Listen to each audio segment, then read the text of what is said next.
A paz do Senhor a todos. Estamos aqui mais uma vez, mais uma semana, juntamente com vocês, para estarmos novamente estudando mais um assunto da Escola Bíblica Dominical. Como de costume, você já me conhece. Estamos aqui todas as semanas, postando as aulas a respeito dos acontecimentos, dos fatos que têm surgido na nossa lição. Então nós estamos aqui passando algo a mais a respeito das nossas lições bíblicas dominical. Então é um suporte, uma aula de suporte para nós estarmos podendo compreender melhor, fazer de uma forma melhor. Não conseguiremos abranger toda a lição, mas aqui, à medida do possível, a gente vai dando aqui alguns respaldos aqui concernente à lição. Então, antes de eu entrar, eu gostaria de estar agradecendo a todos, a vocês que têm nos assistido, que têm compartilhado lá conosco, que têm se inscrito no nosso canal. Então, muito obrigado. A sua presença, o seu like é importante, você se inscrevendo no nosso canal também é importante. Então, desde já, muito obrigado pelo seu interesse. Não a minha pessoa, não a nossa, tanto eu como a professora Valdilene, não é a nossa pessoa que é importante, mas o importante é a palavra do Senhor. Então nós estamos aqui para estarmos passando a respeito da palavra do Senhor. Então esse é o nosso objetivo, tá falando a respeito das lições da palavra do Senhor, dando uma pincelada aqui, rápida, Então, muito obrigado a você, os nossos amigos também, que tem, não posso esquecer, de estar agradecendo aí a presença de vocês lá, comentando lá no nosso canal. Muito obrigado, viu? Ao nosso irmão Jefferson, ao nosso irmão do Caíbras, os demais irmãos que têm nos acompanhado, que têm nos ajudado. Então, muito obrigado, por estar nos ajudando aí. Então, desde já, já agradecendo, mas vamos entrar aqui, vamos entrar na nossa lição, vamos ser rápido, sucinto, objetivo para a gente poder compreender aqui e fazer com que a gente consiga entender melhor os assuntos aqui a qual nós iremos tratar. Lição de número 11. Então nós iremos tratar da lição de número 11, que vai falar a respeito do socorro de Deus para livrar o seu povo. Então, o socorro de Deus para livrar o seu povo. Nós sabemos que Deus é o nosso refúgio e fortaleza, socorro bem presente na angústia. Então, quando estivermos em angústia, em sofrimento, devemos buscar o socorro no Senhor. O governo, todas as coisas aí, todas as instituições, ela vai ter um momento que ela não vai poder nos ajudar, mas o Senhor, Ele vai poder nos ajudar aí em todos os momentos da nossa história, da nossa vida. Então, o socorro de Deus para livrar o seu povo. Então, Deus nos livra no momento que Ele achar necessário, não no momento que a gente queremos. Tá? Então vamos lá, o texto áureo nos diz assim, entrando aqui já na lição, diz assim o texto áureo: os justos clamam e o Senhor os ouve e os livra de todas as suas angústias, que está em Salmo 34, verso de número 17. Então o justo clama e o Senhor os ouve e os livra. Então olha só que coisa interessante.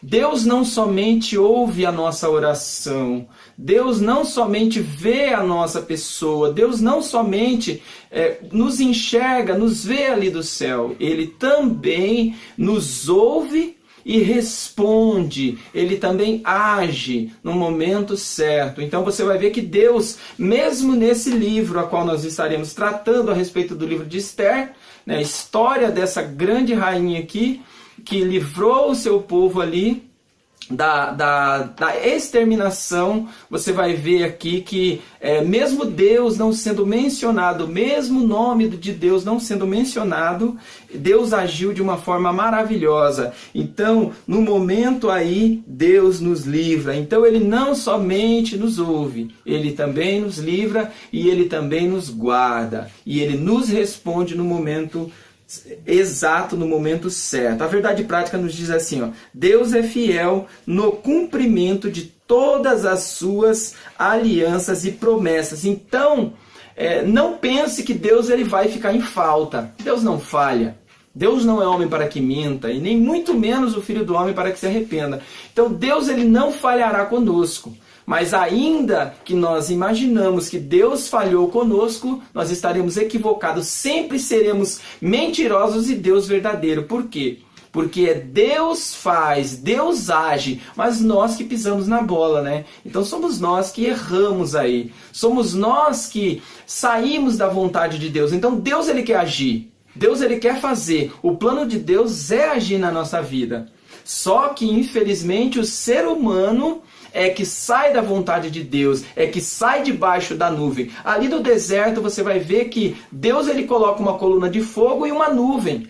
A coluna de fogo para direcionar o povo durante a noite e aquela nuvem para ajudar ou para dar um frescor ali para o povo de Israel durante o deserto, no meio do deserto. Então você vê que Deus sempre proveu, Deus sempre foi provedor na vida de Israel, na vida do povo e na nossa vida também. Só que você vai ver que sempre o ser humano tem errado, sempre o ser humano tem vacilado, saído da vontade de Deus. E como Deus vai agir se nós saímos debaixo da vontade dele? Então essa história é uma história maravilhosa, é uma história linda. Ela vai contar, essa história você vai encontrar ela é mais ou menos do período do livro de Neemias para o livro de Esdras. Aí você vê que entra aqui, esse livro de Esther, ele se encaixa aqui dentro desses dois livros aqui, que é aquele período da história do cativo de Israel, né? Então do cativeiro de Israel aqui, ele vai entrar essa história de Esther aqui. A rainha, a judia, né? A judia cativa que se torna ali rainha da Pérsia. Olha que coisa linda, olha que coisa maravilhosa. Isso é um privilégio. Isso é um privilégio do Senhor. Olha o plano de Deus. Olha o plano de Deus na vida de Israel. Olha o livramento que Deus deu ali para Israel, tornando um dos seus servos, um dos seus filhos ali princesa de uma nação que estava aprisionando o seu povo. Então é maravilhoso saber isso. Vamos lá, a nossa leitura bíblica em classe, ela se encontra no livro de Esther, no capítulo 5, do verso de 1 a 6. Então acompanhe comigo aí na sua Bíblia, se você não tiver a revista, então acompanhe comigo aí aqui na Bíblia, Esther no capítulo 5, verso de 1 a 6, que diz assim, o primeiro versículo: Sucedeu, pois, que ao terceiro dia, Esther se vestiu de suas vestes reais e se pôs no pátio interior da casa do rei, defronte dos aposentos do rei. E o rei estava assentado sobre o seu trono real, na casa real, defronte da porta do aposento. E sucedeu que, vendo o rei a rainha Esther, que estava no pátio, ela alcançou graça aos seus olhos. E o rei apontou para Esther com o cetro de ouro que tinha na sua mão. E Esther chegou e tocou a ponta do cetro. Então o rei lhe disse: Que é o que tens, rainha Esther? Ou qual é a tua petição? Até metade do reino se te dará.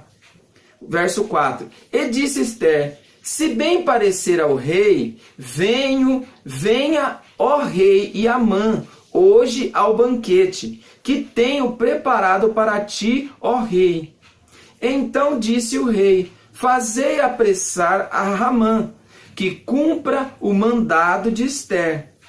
Vindo, pois, o rei e Amã ao banquete que Esther tinha preparado, disse o rei a Esther, no banquete do vinho: Qual é a tua petição? E se te dará. E qual é o teu requerimento? E se fará ainda até a metade do reino. Então você vai ver que maravilhosamente, olha a forma que o rei está tratando agora aqui essa rainha. Se na primeira rainha o rei chama ela à sua presença, ela se nega. Agora você vai ver que essa rainha Esther, ela entra na presença do rei sem ser convidada, mas o rei o recebe, ela acha graça, né, diante dos olhos do rei, e o rei o aceita essa rainha aqui de uma forma maravilhosa e ainda oferece para ela metade do reino. Então, se ela fosse uma mulher que fosse arrogante, que tivesse somente o interesse, né, em tudo aquilo que o rei tinha, ela tinha pedido aí a metade do reino. E com essa metade do reino, talvez ela pensaria que iria livrar o seu povo. Mas não era isso que Deus queria. Deus não queria que ela se tornasse a dona da metade do reino. Deus queria livrar o seu povo através da vida de Esther aqui. Então vamos lá. Eu gostaria de estar lendo aqui com vocês, né? Lendo aqui com vocês algo maravilhoso aqui num livro que eu gostaria aqui de mostrar aqui para vocês, John Phillips, né, Explorando as Escrituras. É um livro muito bom, é um livro de história que ele fala sobre uma visão geral de todos os livros da Bíblia. Então aqui nós vamos ter uma visão aqui, uma visão geral aqui desse livro maravilhoso aqui, do livro de Esther. Olha só que coisa interessante, preste bem atenção nisso. O livro de Esther é um dos 2 livros da Bíblia com o nome de mulher. Então você vai ver que esse livro de Esther e o livro de Ruth, eles são os 2 livros que compõem o canon das Escrituras ou do Antigo Testamento, que leva aí por 2 nomes aí de mulher. Então você vai ver que o livro de Ruth e o livro de Esther, né, há um paralelo aqui entre as duas aqui. Outra coisa interessante aqui, algumas curiosidades que nós vamos encontrar aqui. O livro de Esther descreve eventos que aconteceram em Suzã, a fortaleza ali, aonde Neemias também era copeiro do rei ali. Então, nessa mesma fortaleza, antes você vai ver que Neemias ali, ele se torna copeiro do rei ali. Ele era copeiro do rei. A principal capital persa. Os atores são persas e judeus da dispersão, que fazem parte aqui desse acontecimento. Nenhuma menção, isso aqui é maravilhoso, isso aqui é importantíssimo. Nenhuma menção é feita à Palestina, então esse é o primeiro ponto. Você vai ver que nesse livro você não encontra nenhuma menção a respeito da Palestina, nem de Jerusalém, nem ao templo, também não faz menção do templo, e nem a lei de Moisés, ou a história hebraica em geral. Então você vai ver que esses pontos não aparecem aqui nesse livro, né? Não fala sobre o templo, não fala sobre a lei de Moisés, né? Não fala sobre Jerusalém, sobre Judá. Então você não vai encontrar aqui esses detalhes aqui nesse livro. O rei persa, olha só que coisa maravilhosa, o rei persa é mencionado 190 vezes neste livro. Mas Deus não é mencionado nenhuma vez. Então você vai ver que enquanto o rei aqui era mencionado, o rei Assuero era mencionado 190 vezes, mencionado 190 vezes, já o nome de Deus você não vai encontrar. Você não vai encontrar aqui, compilado aqui nas páginas aqui desse livro. Não é mencionado nenhuma vez. Nenhum dos títulos designativos de Deus em uso geral entre os judeus é encontrado. Olha só, nem Elohim, nem Yahvé, nem Shaddai, nem Adonai. Uma razão sugerida, então há algo sugerido aqui para nós compreendermos. Para a ausência do nome de Deus é que, mais ou menos meio século antes, o rei Ciro havia omitido uma proclamação permitindo que os judeus voltassem à Palestina.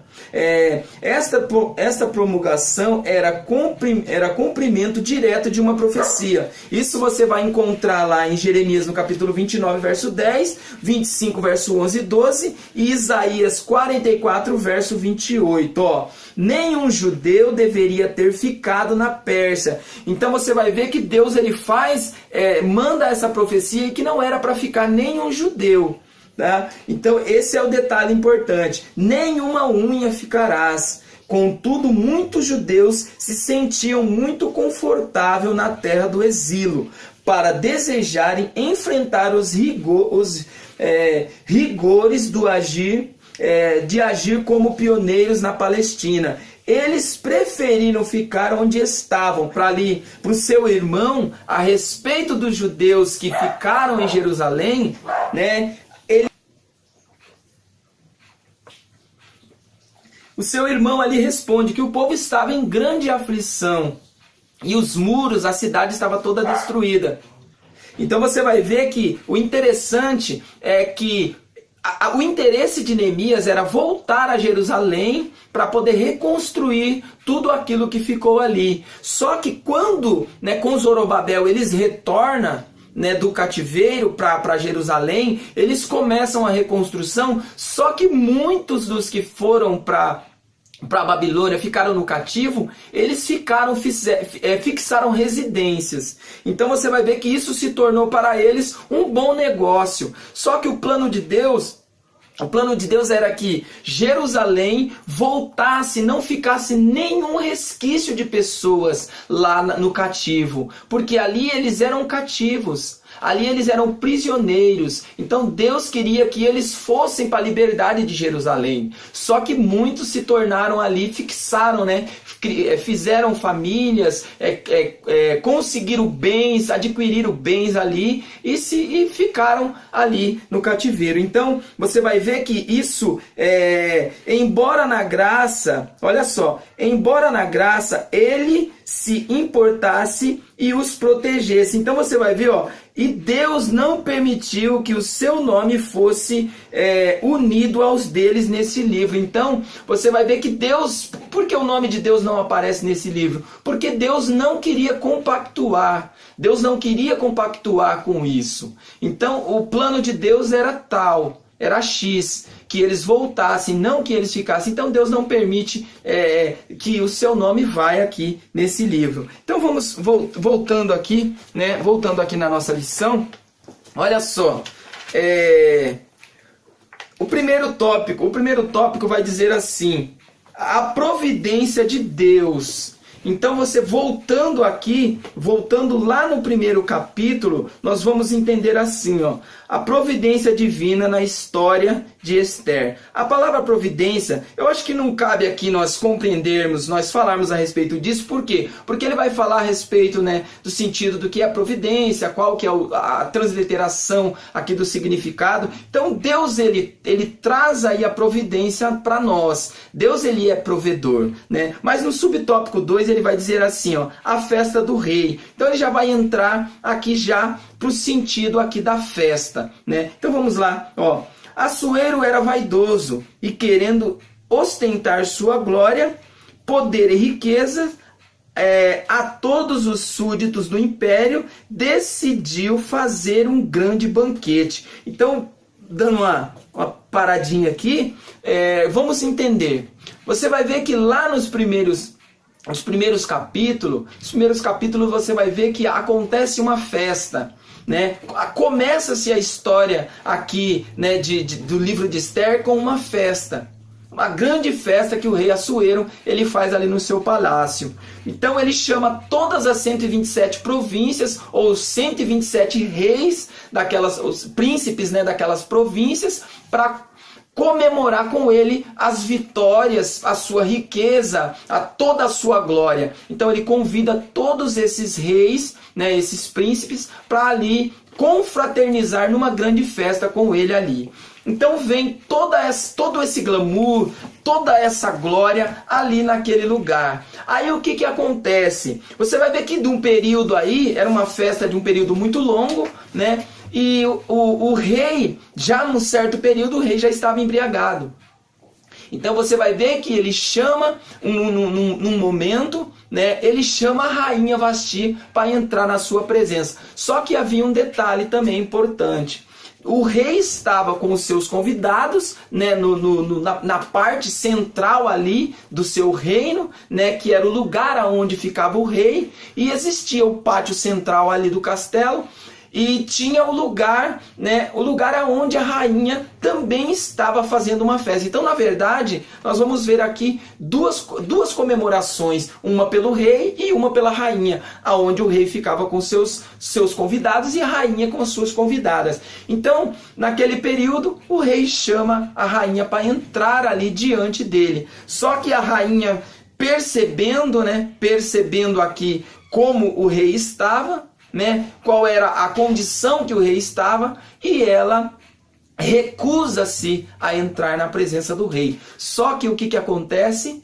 Aí o rei chama ali os seus conhecedores da lei, né, dos princípios da lei ali, persas, e pergunta para eles agora com fúria, claro, né? Furioso do jeito que estava, porque ele queria demonstrar não somente a sua riqueza material, mas ele queria também mostrar a beleza daquela mulher, né? Então nós vamos ver também aqui o significado dos nomes, aí nós vamos conseguir compreender. Então você vai ver que ele chama agora a sua esposa e ela não entra, e ela não vai à sua presença. Aí o que acontece? Aí ele chama ali os seus súditos ali e pergunta para eles, os entendidos da lei, pergunta para eles o que ele faria agora por causa desse acontecimento. E os seus entendidos ali da lei pega e fala para ele, vamos dizer assim, dar a carta ali de repúdio, repudiar a sua esposa por causa desse ato. E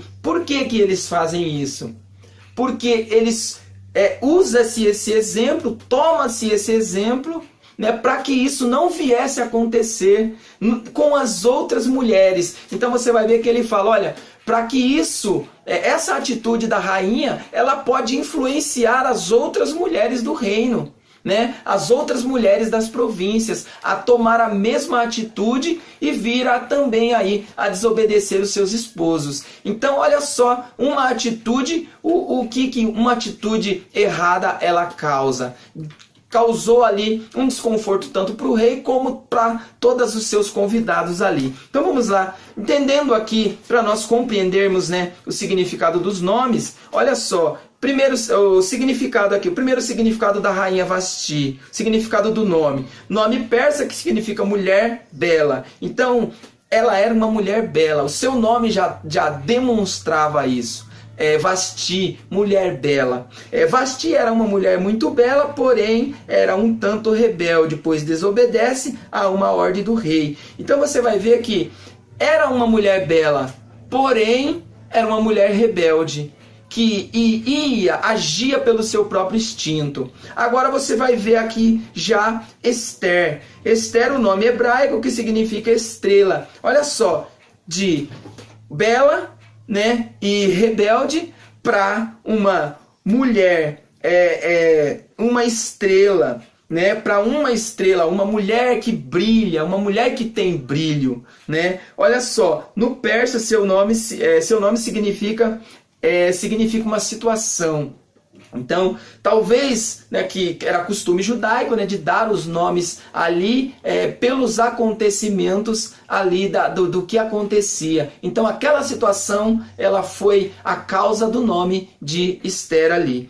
O seu nome foi mudado por motivo dela ser muito atraente aos olhos de todos.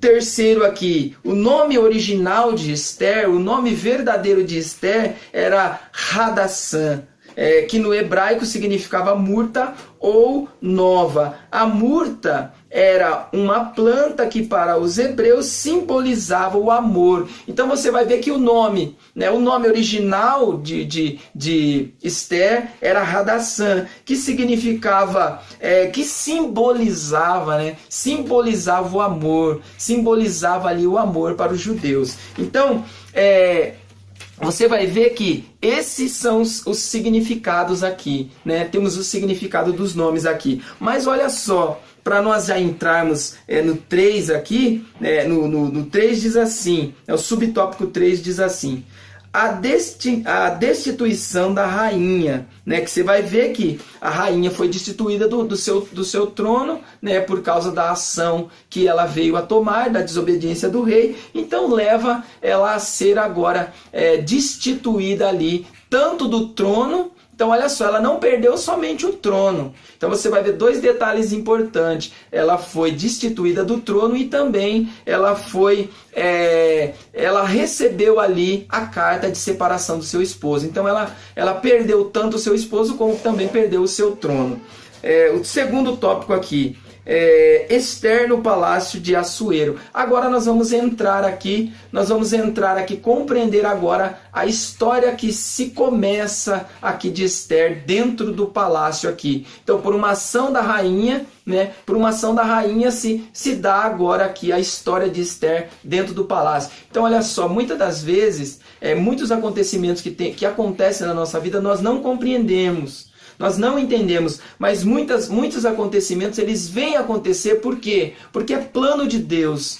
São planos que Deus tem para que muitas coisas maravilhosas, ou até mesmo o plano de Deus aconteça em nossa vida. Então muitas coisas nós não compreendemos, né? O próprio texto em Romanos diz, tem coisas que nós não compreendemos agora, mas lá na frente nós iremos compreender. Então, muitas das vezes nós não entendemos o trabalhar de Deus, né? Mas mais para frente nós iremos compreender aquilo que Deus ele vem a fazer na nossa vida. Então, olha só, a busca de uma jovem. Então, nós vamos ver aqui alguns passos, né? Alguns passos que a rainha, né, que no caso Ester aqui, ela deu para poder chegar, para poder conseguir chegar no trono. Então tem algo importante, algo maravilhoso. Eu vejo dentro do texto, né, no capítulo 2, você vai ver que quando o rei ele chama ali os entendidos da lei para poder tomar uma atitude ou aconselhar o rei a tomar uma atitude, você vai ver que esses conhecedores da lei, eles dão uma saída para o rei. Olha, rei, faz assim, né? Destitui ela, separa-se dela, porque se isso virar costume, as mulheres vão, né, fazer a mesma coisa. Então se separa dela. Só que aí mais para frente, quando tudo já se havia acalmado, né, chega diante dele os seus súditos. Né? Eu acredito, pensando aqui, que isso não está no texto, mas é algo que vem na minha mente. É algo que entra na minha mente. Alguns ali já com interesse, com o pensamento de, olha, eu vou aconselhar o rei agora a casar-se com a tomar uma esposa. Mas eu não vou apontar a mulher. Eu vou dar a ideia de ele promover um concurso para chamar essas moças diante dele. Aí, como com certeza alguns, né, desses homens tinham filhas solteiras, então para ele seria negócio o rei casar-se com essas mulheres ou com a filha deles. Então cada um já pensou, vai ser a minha filha, vou levar a minha filha. Então ali trama-se, né, uma ideia para poder levar-se a filha de cada um, ou que o rei iria escolher ali. Então eu vejo mais ou menos disso. Só que olha só, alguns passos, né, que nem nós falamos, alguns passos que Ester ela teve que dar para chegar ali no trono ali.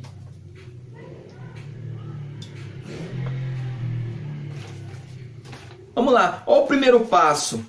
Qual foi o primeiro passo que ela deu? Primeiro passo, a dedicação.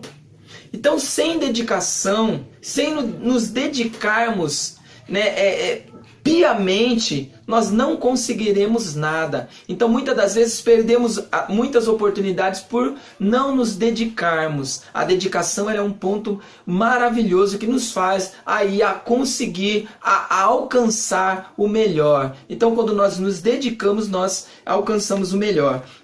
Ester disputou e venceu. Ester ela disputou e venceu o concurso ali, com certeza, com mulheres muito lindas, com muitas mulheres bonitas, né, formosas, e e ricas, né, importantes ali, filhas de príncipes ali, né? Então você vai ver que ela se dedicou, com dedicação ela venceu esse concurso. Segundo, obediência. Então você vai ver isso lá no capítulo 2, verso de número 10, e submissão. Obediência e submissão. Ó, Esther, porém, não tinha declarado o seu nome ou o seu povo, nem a sua parentela, pois Mardoqueu lhe tinha ordenado que não o declarasse. Então, você vai ver que ela, no Mardoqueu, ele, que era primo, ou tio ou primo de Esther aqui, ele aconselha que ela não declarasse, né, a verdadeira identidade que é do seu povo. Por quê? Porque para que isso não viesse, né, acontecer aqui o que aconteceu. Senão, se ela tivesse falado que ela era judia, automaticamente Ramã já ia pedir a cabeça dela aqui. Então olha só como que os planos de Deus são maravilhosos. Então aqui o terceiro aqui. Terceiro, fidelidade. Então, você vai ver que o primeiro aqui é dedicação, o segundo, obediência, e o terceiro, fidelidade, honestidade e sinceridade. Então, esses três princípios aqui são importantíssimos: fidelidade, honestidade e sinceridade. Então você vai ver que muitas pessoas têm perdido a bênção. Por quê? Porque não é fiel, né? Fiel nos dízimos, fiel nas ofertas? Sim, também. Mas fiel principalmente a Deus, principalmente aos propósitos de Deus na nossa vida. Hoje se pede principalmente para você ser fiel nos dízimos e nas ofertas. Você sendo fiel nos dízimos e nas ofertas, as demais coisas você pode ser infiel. Você pode ser desonesto. Você pode ser tudo menos infiel nos dízimos e nas ofertas. Então esse é o ponto importante. Por que eu disse isso? Porque é o que está sendo chave hoje no meio do povo evangélico. Hoje se dá tanta importância naquilo que você tem,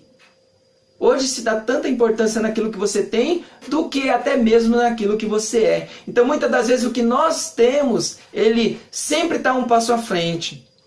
Aquilo que você tem, ele te dá um pulo longe. Você não sobe as escadas, você pega o elevador. Sendo que nós temos que subir degrau a degrau. Então não importa o que você tem, importa o que você é. Olha só, se o rei olhasse pelo que Esther tinha, ele não teria escolhido ela. Ele olha pelo que ela era: formosa, bonita, atraente, sábia, inteligente, né? Estrela que brilhava. Ela chama a atenção. Esther, ela não chama a atenção somente dos judeus. Ela chama a atenção do eunuco do rei, né? Chama a atenção do eunuco do rei, chama a atenção também das moças que estavam ali e chama a atenção também aqui do rei. Então o rei amou ela mais do que as demais, mais do que as outras. Foi por isso que o rei escolhe ela. Então, quarto, santidade, separado do mundo e do imperfeito. Então a santidade, ela é o ponto-chave também. Ela é essencial. Mas não é uma santidade de que você não pode caminhar em cima do passo do pecador, ou você não pode conversar, trocar uma palavra com o pecador, você não pode almoçar junto com um parente seu que é pecador. Não é nada disso. Você não pode entrar na casa de uma pessoa que é pecador. Não é nada disso. Não é nada disso. Santidade. Santidade não é você ser santo. Ser santo é Deus. Deus é santo. Quando nós alcançarmos a santidade, quando nós nos tornarmos santos, nós não estaremos mais aqui. Então a santidade, ela é progressiva, né?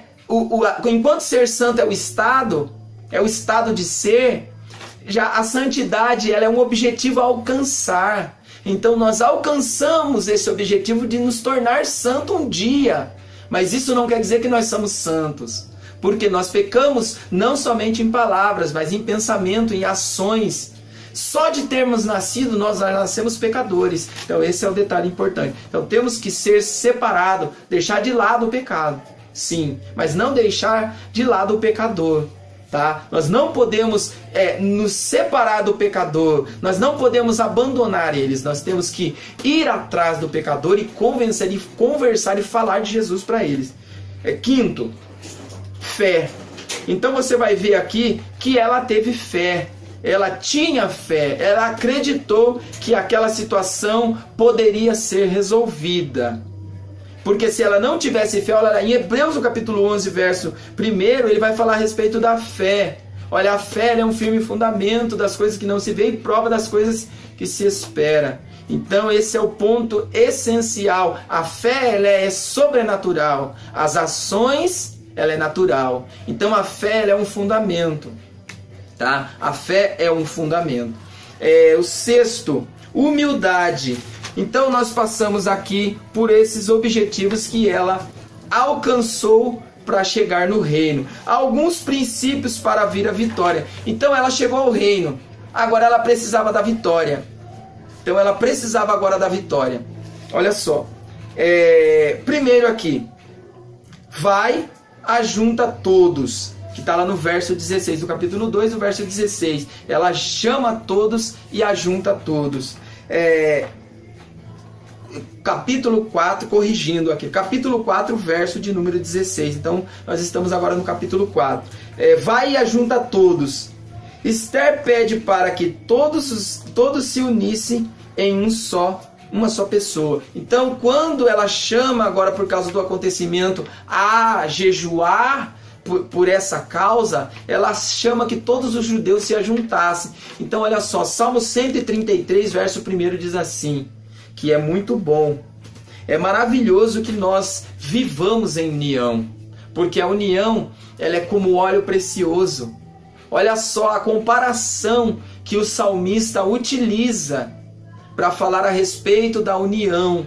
Ele fala que a união é como óleo precioso, algo que somente você encontrava lá no templo, lá na casa do Senhor. O óleo precioso era algo que era quase que impossível de alguém achar, de alguém encontrar, se não fosse na casa de Deus, na casa do Senhor. E não podia tocar, não era qualquer um que podia tocar no óleo da unção. Eram poucas pessoas. Então você vai ver que a união, ela é algo que é maravilhoso, mas porém é sobrenatural, ela vem de Deus. E nós precisamos aí, né? E é precioso também. É algo difícil de se encontrar, a união.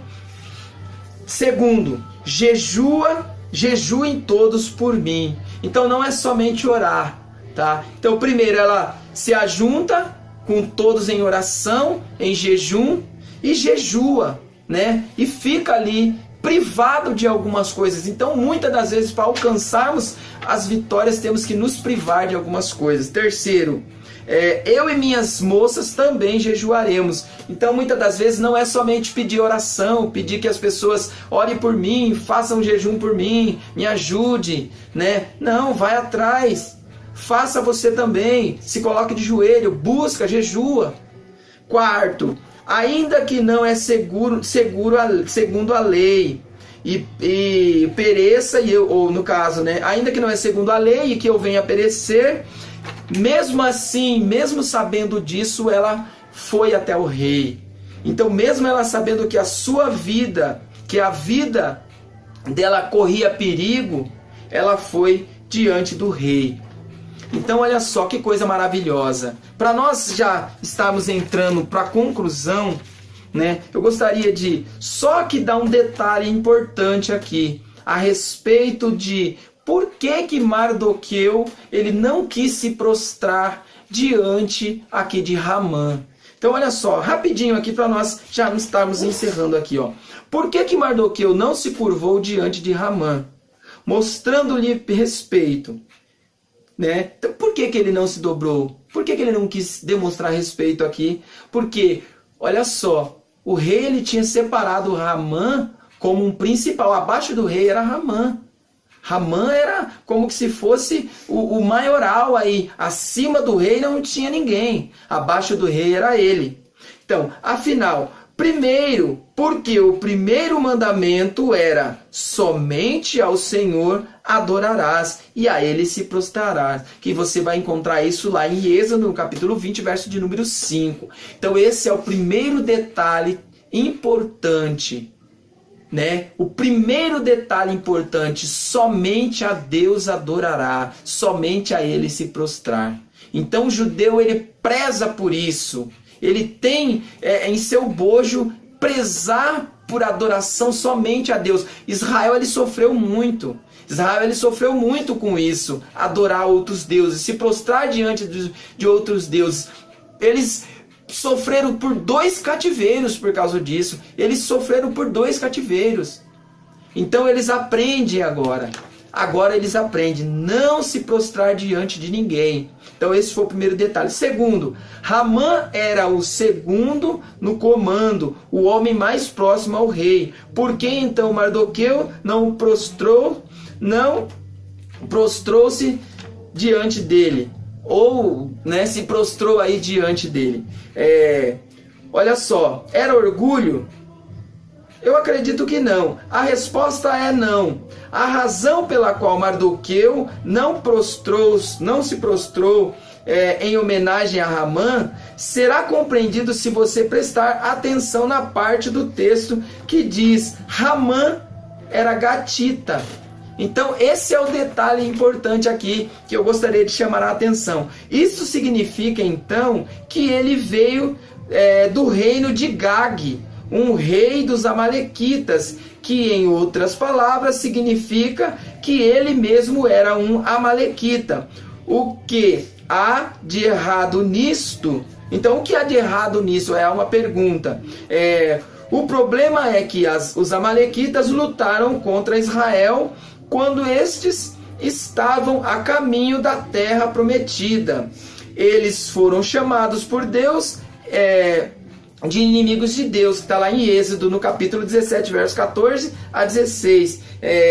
Então você vai ver que esse foi o detalhe importante aqui.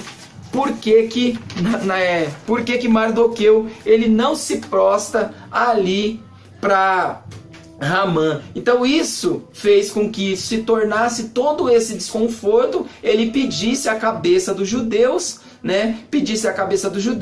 e o rei aceitou. Ele cravou ali esse pedido com um anel e ninguém poderia voltar atrás mais esse pedido. Só que você vai ver que Esther, ela convenceu ao rei, nessa festa, e ele pede agora.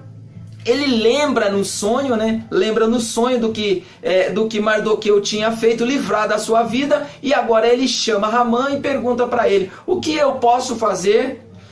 O que eu posso fazer para um homem que o rei se agrada, ou aquele homem para que o rei se agrada, ou que o rei se agrada dele? Aí Ramã achando que era ele, fala: pega esse homem, pega a veste, pega a sua coroa, pega o melhor cavalo e coloca tudo nesse homem e leva ele no meio da praça e grita que esse homem é o homem que o rei se agrada. Aí ele pega e fala: então vai lá, faça isso para Mardoqueu. Então agora você vai ver que Deus começa a agir. Mesmo não aparecendo o nome de Deus, ele começa a agir agora na história do povo de Israel. Então é maravilhoso saber. E depois, por fim, você vai ver que a forca que Ramã construiu para destruir Mardoqueu, na forca que ele construiu foi a forca que ele mesmo foi enforcado. Não somente ele, mas toda a sua família. Então todo inimigo do povo judeu ali caiu diante ali do Deus de Israel. Mesmo em oculto, caíram diante do Deus de Israel. Vamos lá para a conclusão. Aprendemos por intermédio da história da rainha Esther que Deus salva o seu povo quando nos dispomos a orar, jejuar e agir. Orar, jejuar e agir. Então esses são os 3 princípios para que Deus venha resolver os nossos problemas. Então eu gostaria, desde já, estar agradecendo a todos, pela atenção, por estar conosco aí. Muito obrigado pela sua presença. Continue conosco. Dê o like lá, está orando aqui para estar agradecendo pela sua vida. Senhor Jesus, nós te louvamos e te agradecemos. Continua conosco, nos dando graça, Senhor. Eu te peço, fica conosco em nome de Jesus. Amém. Deus abençoe a todos.